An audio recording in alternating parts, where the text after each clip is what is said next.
खबर सतना से, जहां नागौद विधायक श्री नागेंद्र सिंह जुदेव ने किया संत कबीर उद्यान उचेहरा का लोकार्पण।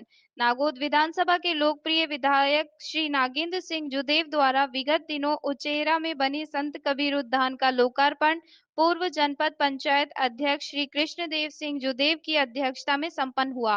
प्राप्त जानकारी के अनुसार विधानसभा नागौद के उचेहरा नगर में हाईवे में लगी हुई स्थानीय कबीर पंथियों की आसमानी भूमि पड़ी हुई थी, जिस पर नागौद विधायक श्री नागेंद्र सिंह जुदेव के अथक प्रयास से वहां पर बहुत ही सुंदर उद्यान का निर्माण किया गया, जिस पर नगर वासियों सहित उनकी भूमि थी वह भी बहुत खुश हुए। साथ ही कबीर पंथी समुदाय के लोगों के लिए उचेहरा नगर में अलग से आसमानी भूमि प्रदान की गई है। पहले जंगल का रूप था, फिर एक गंदगी का रूप था। आज इसको आप सामने मिलकर के इतना सुंदर बना दिया है। मैं केवल जितने लोग इसके साथ जुड़े हुए थे उन सब के प्रति अपना आभार ही व्यक्त कर सकता हूँ। उचेहरा मेरे लिए बहुत बड़ी चुनौती थी, मेरे भर के लिए नहीं, आप सब लोगों के लिए। मैं चाहता था कि मैं उचेहरा पे एक आधुनिक छोटा सा कस्बा बना करके दिखाऊं, एक उदाहरण बने कि एक छोटा सा नगर कैसे विकसित किया जा सकता है। लेकिन चुनौतियां इतनी ज्यादा थी कि कहां से प्रारंभ करें ये समझ में ही नहीं आ रहा था। छोटी छोटी गलियां, बहुत ज्यादा सफाई नहीं,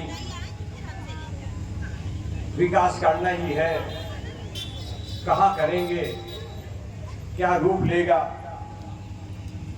एक एक करके यहां पर सुविधाओं की स्वीकृति शासन से दिलवाने का मैंने प्रयास और प्रयत्न किया। किसी भी क्षेत्र के विकास के लिए जनता को सुविधाएं मिलनी चाहिए, उपलब्ध होनी चाहिए। बंधु, मैं पूरे देश की बात नहीं करूंगा, प्रदेश की बात नहीं करूंगा, आज केवल आपके नगर की बात करना चाहता हूं। हम चाहते थे कि यहाँ की नगर की अच्छी सड़कें बन जाएं, गलियां बन जाएं, यहाँ के गंदगी की निकासी आधुनिक दृष्टि से बन जाए। पुराने पद्धति का जो शौचालय की पद्धति थी वो समाप्त होकर के नए आधुनिक शौचालय बन जाए। पीने के पानी की व्यवस्था हो जाए और इसके साथ साथ यहाँ के बच्चों को पढ़ने के लिए जितनी भी आधुनिक सुविधाएं मिलनी चाहिए वो उनको मिल जाए। स्वास्थ्य की सुविधा की दृष्टि से यहाँ के और यहाँ के आसपास के नागरिकों को हम क्या सुविधाएं दे सकते हैं वो यहाँ पर उपलब्ध हो जाए और ये सब बड़े सुंदर तरीके से ये नगर के अंदर ये सब बन जाए।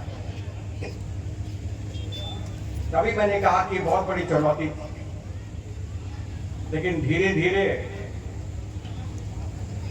आपके नगर में इन आवश्यकताओं की पूर्ति करने का हमने प्रयास किया है और अभी बहुत कुछ बाकी है।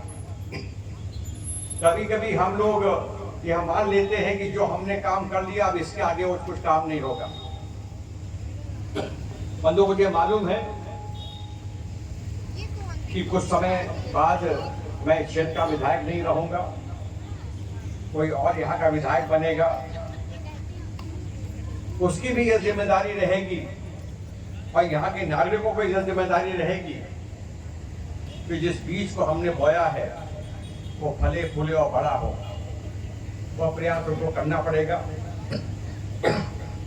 नेता लोग कभी कभी लापरवाही कर सकते हैं, लेकिन अगर सजग नागरिक हैं तो वो चीजें पूरी हो सकती हैं। बंधु, आज आपके यहाँ नगर में मुझे बताते हुए प्रसन्नता हो रही है।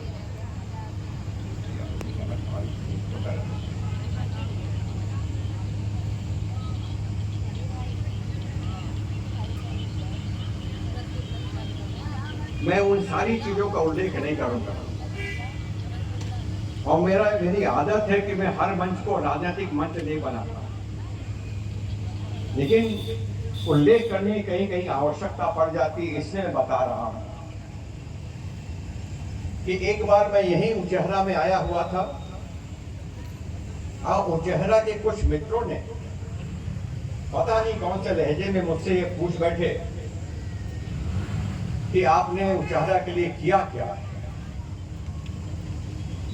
मैं सोच में पड़ गया, इतने लंबे समय से मैं क्षेत्र का विधायक हूं, क्या मैंने उचेहरा के लिए कुछ नहीं किया क्या। और विचार करने के बाद मैंने लिखना चालू किया कि मैंने क्या क्या किया।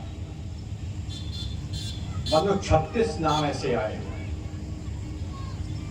उसमें से कुछ नाम मैं भूल भी गया, तो मेरे यहाँ के साथियों ने मुझको याद दिलाया कि नहीं आपने यह भी किया। मैं शुरुआत करना चाहता हूँ जब से मैं विधायक बनने लगा तब से। आइए, मेरी कोई अकेले की उपलब्धि नहीं है, यह भारतीय जनता पार्टी की, संपूर्ण भारतीय जनता पार्टी, भारतीय जनता पार्टी के यहाँ पर बैठे हुए सभी कार्यकर्ताओं की उपलब्धि है। उचेहरा में तहसील नहीं थी, हमने तहसील बनवाया। उचेहरा में एसडीएम का ऑफिस नहीं था, हमने एसडीएम ऑफिस यहाँ पर बनवाया। उचेहरा में न्यायालय नहीं था, हमने न्यायालय बनवाया है, यहाँ लेकर के आए। हमने उचेहरा में न्यायालय भवन बनवाया। बंधु, यहाँ पर कॉलेज नहीं था। जब मैं मंत्री बन करके आया था तो कुछ युवा लड़कों ने मेरे को घेर लिया और मुझसे यह मांग करने लगे कि साहब यहाँ पर आप एक कॉलेज खुलवा दीजिए। और जैसे मैंने पहले ही कहा, एक कॉलेज शिक्षा एक प्रगति का मापदंड है, और इसलिए मैंने कहा मैं कोशिश करता हूँ। भारतीय जनता पार्टी को उस समय की सरकार ने मेरी बात मानी और उसने उसको स्वीकृत कर दिया। 2 महीने लगे थे, 2 महीने के अंदर यहाँ पर कॉलेज स्वीकृत हो गया। भवन नहीं था, तो यहाँ के स्कूल, जो हाई सेकेंडरी स्कूल था, उसी के कुछ कमरों में वो प्रारंभ भी हो गया। उसके लिए फिर पैसों की आवश्यकता पड़ती थी भवन बनवाने के लिए।